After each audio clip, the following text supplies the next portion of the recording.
My name is Kin On Ho. I am originally from Hong Kong. Up to age of 12, I lived in Hong Kong. And after age of 12, my family and I migrated to here in the UK. Growing up in Hong Kong it's competitive. It's a small place with a lot of people, and it's competitive. I remember when one of my school days, it would be I wake up about 9ish and then go to a private tutor, and then from 9 till lunch or 11, and then I'll get some lunch and then go to school, because you've got in Hong Kong you've got morning class and then you've got afternoon class, and I'm in the afternoon one. I go to school from 12 and until 6, and after 6 I go home. Alhamdulillah. So yeah, in that aspect, it's like a full-on day. And then on top of that, when you get home, every day you would get approximately 8 homeworks from pretty much all the subjects. But there are other parents who would push their kids like a lot. For example, my generation of cousin, they have kids now, and subhanallah, they age of about 5, around that region, they would do their normal school thing, what I've mentioned, but extracurriculum is like English, like French, some sort of language, like Mandarin. But on top of that, like you've got like the sporty activity, like ballet, swimming, and then they've got more as well, musical lessons. SubhanAllah, like that's how far they have to push. I understand what they're getting at, because they're trying to just give a better life to the child. But yeah, I don't know how that child have time.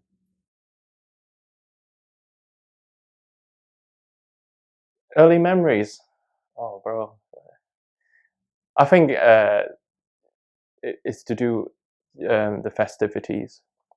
So every Chinese New Year back in the days, we would go to see family, the big family gathering, similar to Western society. Around Christmas time, you go to your grandma's house, or your parents' house for a big meal, and yeah, that was memorable. What we also do as well, like my grandma, they live on a separate island to the main island. You have to take a ferry or a boat to there. Everyone goes there as well, and it's really peaceful because it's away from the busy city life, and all the family member goes to there and celebrate. And I remember that where they live is, you look out and it's about 2 basketball court, and then there's a pier, and then just the sea. Yeah. Hong Kong is a autonomy country where it's working on 2 system, 1 country basis.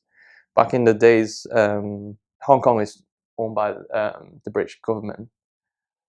So, and then the British government gave it back to China, and they've got a time period where it's like a transitional period before giving it back. There are some laws that is different.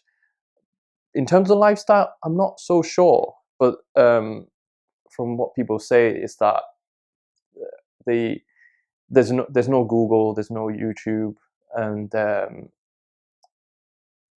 they have to watch what they say. Yeah, because I don't know what it's like to live in China, but when I go to mainland China, I think I've only been there twice, and I don't really remember much of it. We have to have like a card, like identity card, a separate one to go there. Yeah, the tracking people is we hear a lot in this country, but when I was living in Hong Kong, it didn't feel that way. Maybe because at that time I was just a child, I didn't understand much. but we did hear on my parents' side, like especially my dad, he back in the days he protested like some like along the lines of like censorship kind of thing, and you hear on the news about the latest protests in the back in not long ago as well is the umbrella protests. In fact, the current protest is still going on, and I don't know if you heard much of it. Is my understanding is there is a law that um, the Hong Kong government is trying to bring out. It's called extraditing bill. Basically, if anyone was to commit a crime, they would be extradited to mainland of China to be judged. Hong Kong citizens, what they worry about is that the freedom is slowly getting chipped away.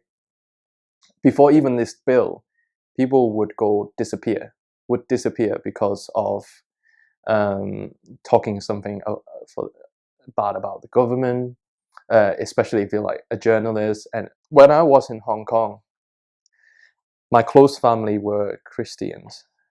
I would say by name, we attended churches with my grandma.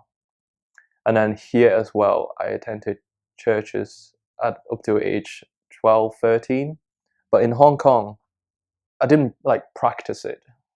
I learned a few things from my grandma and going to churches. But majority time is about like the academia life, like trying to get grades and then lay your path to better things. There's a lot of festival that's related to like made up festivals.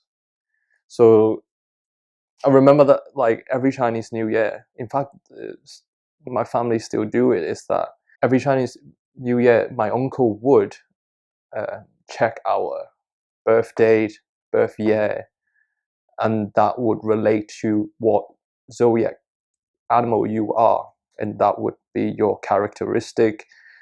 And then you go to their version of someone who has knowledge, do some kind of calculation, and they will tell you, oh, this is not a good year for you because this year is the year of such and such, like let's say dragon, or it's not good with your animal sign. And then they would write you a charm.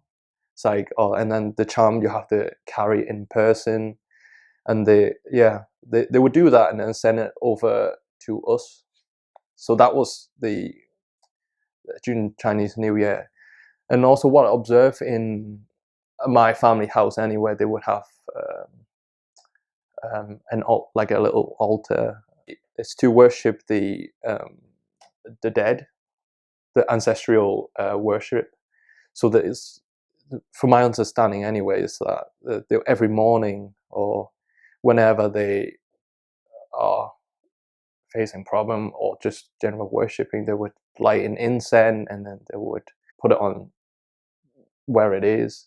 And there's a day where I don't know what it is in English, but in Chinese, like you on this particular day, you'll just go out and visit the grave of the dead family, and you would bring like food. They would bring like paper product, like paper money, paper houses, paper car, and then they would burn it, and then they would. From my understanding of it is that they will receive it in the hereafter to be used, and yeah, that was done on that day. Once they're burned, and then you would present a giant roast pork, like pork, that's full size.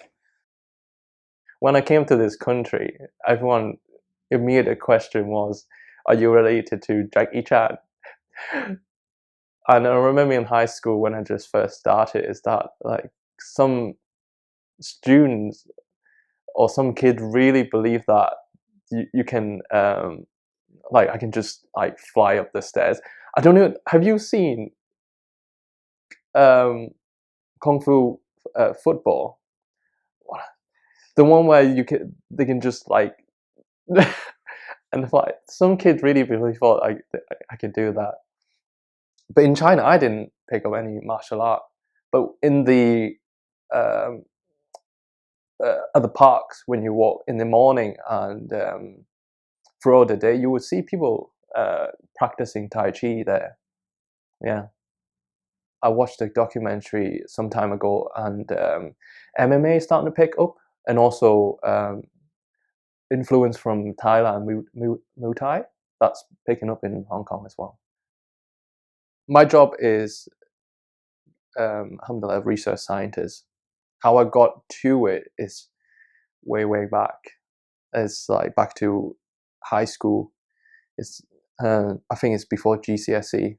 I was aimless at what I wanted to do, but one day, like I've noticed more and more my friends are more like getting better grades, are more intelligent than me. So I thought, like I also want to be like that. I don't want to get like left behind. So I started to study more, uh, and that's where I picked up my interest in science, uh, especially in physics and chemistry. And then I took those on to A levels. And after the A levels, I went to university to do chemistry. And after graduated, alhamdulillah, I got this job. Yeah. How did I hear about Islam? Growing up, I've not had any exposure to Islam in Hong Kong at all. Up to the point of entering university, that's where I had the first exposure. But before that, it's all like media. So it was not the good portrait of Islam. And I think the first ever exposure was a friend in badminton who is an exchange student from Hong Kong. If I remember his name correctly, is Usman from Hong Kong. Mashallah, his Chinese, Cantonese was way better than me at the time. Mine's going a bit rusty. And what I remember is he was doing Ramadan at that time, but he would still go play badminton during Ramadan.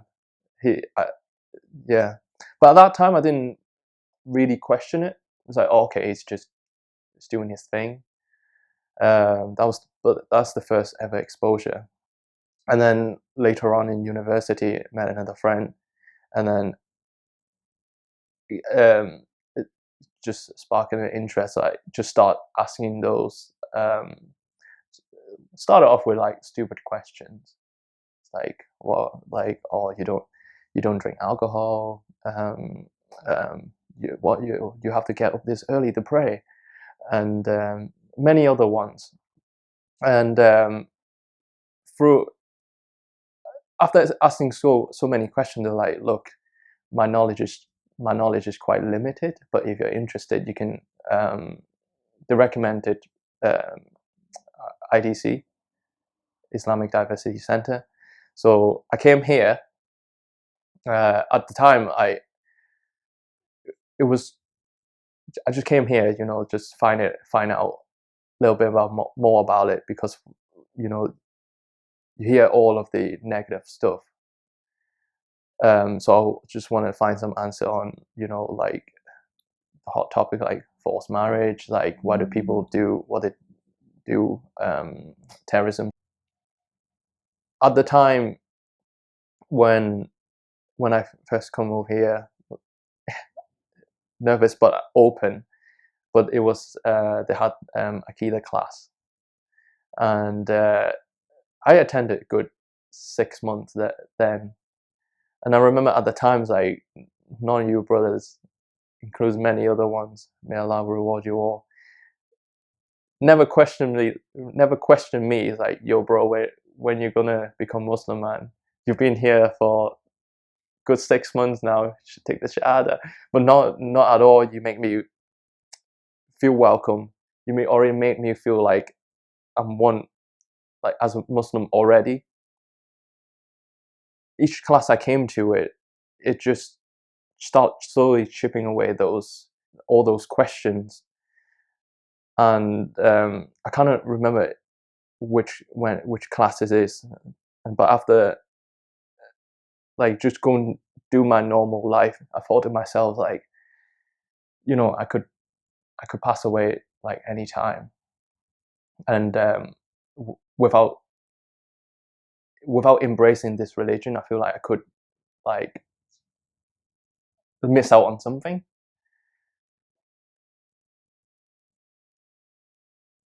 If I embraced it and felt it wasn't for me, what would I've lost other than just some time? But I felt like if I didn't embrace it, then I would have lost um, this unmarriable, beautiful religion. I remember at the time, someone had told me like this is a beautiful religion.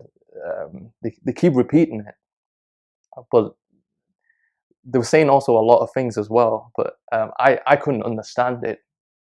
But after like more learning, actually experience what the brotherhood is like, how to live as a Muslim, the etiquette, like Subhanallah, it's beautiful. It's perfect religion. Over the course of the time I spend time learning about Aqidah, and then also spend time spending with the brothers, makes me, want to embrace the religion. It was after one of the Aqidah class. I said I wanted to do it beforehand, and after the class, um, I said my shahada in front of the class. Alhamdulillah. It was, yeah, it it was before I did it, it was heart was pumping. It was like, but yeah, I I wanted to do it, but I was nervous. But once I've done it, it's Subhanallah. I felt like a lot was just like lifted off me.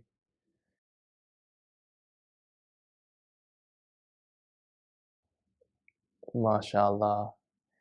May Allah reward all the brothers who have supported me. Um, After I became Muslim, I was supported in a lot of ways. There was classes provided.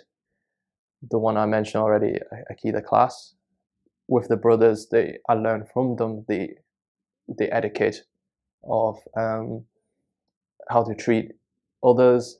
We go to the masjid together, and they showed me um, like how to pray, how like you go to the masjid and you would give salam to people, handshake, yeah.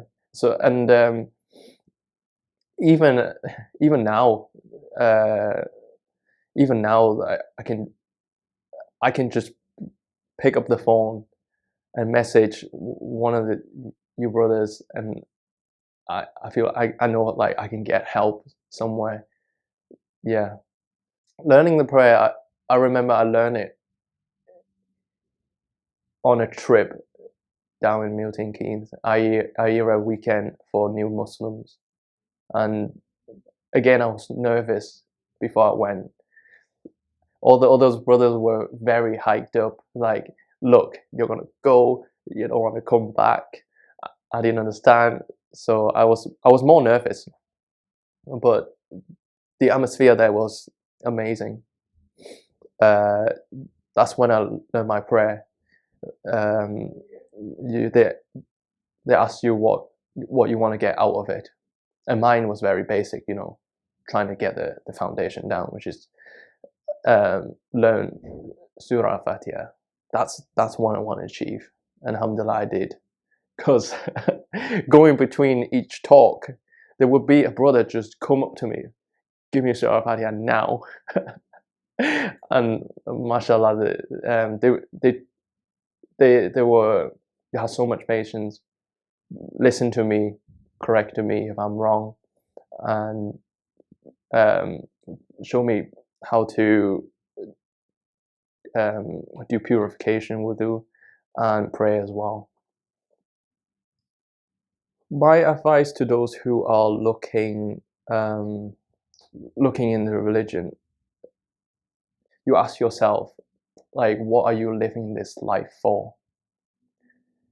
And you ask yourself, like, do you live your life and you think that's it? It's so short amount of time. Do you remember what you had 3 breakfasts ago? It's just time is just going so fast. And do you think that living your life and then that's it? Like before Islam, my life was, I'll get good grades, I'll get a job, I'll get married, and then pay mortgage, and that's it. And then how how long did you feel that period was? Maybe you probably feel as been a year or two. Subhanallah, like it's 8 years now since when I had that thought. So yeah, just question yourself, what do you think you live this short life for? Well, at the moment, I am practicing what is obligatory, and also strive my best to fulfill the Sunnah as well. But in this religion, it's all about constant learning. You want to get closer to Allah, but it's not just going to get handed to you. You have to strive for it. Last year, I went to the journey of my lifetime and fulfill one of the pillars of Islam. Alhamdulillah, I had the opportunity to go on Hajj. I cannot fit the experience into a sentence or a word. There's experiences that I went through, which inshallah I'll talk about it. It was amazing. It was unreal. I would love to go back again. Like not necessarily. Inshallah, if I can go again to do Hajj again, inshallah. But I would love to go back again to experience the atmosphere, to do the ibadah.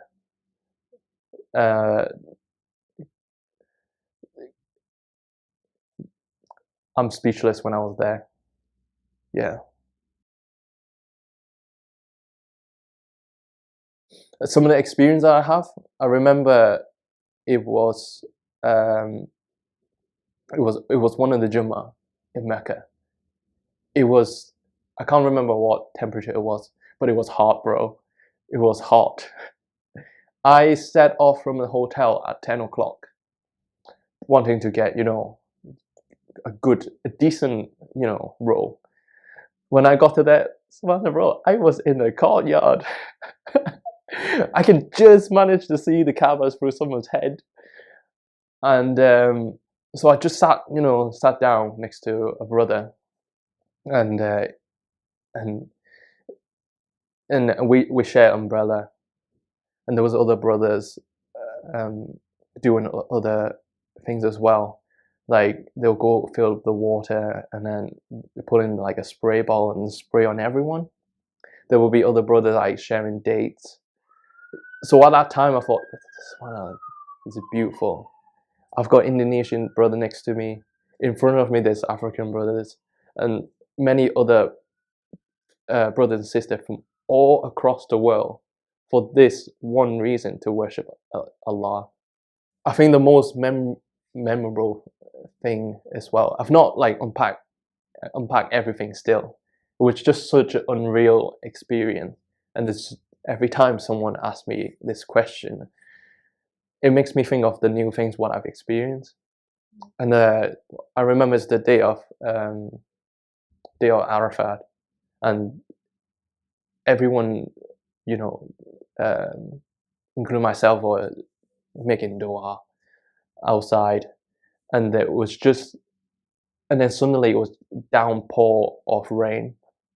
Instead of going back, people was just all coming out to still make dua, and in this downpour, yeah. If you can fulfill it when you are able to, you have to fulfill it. Don't wait until your old age, or don't wait, or um, have to put set this in place first, like I don't know, house or whatever. Do fulfill it first. I'm not saying like other things is not important, but do what is hard for you first. Because I have seen some uncles there, may Allah reward them, but they had difficulties. So I would say that if you can fulfill that obligation, fulfill it. Don't wait. Again, going back, how do you know when, if you ever have the opportunity? There are some brothers and sisters who, um, in the sight of the Kaaba, they um, who like they're really emotional. I've talked to some as well.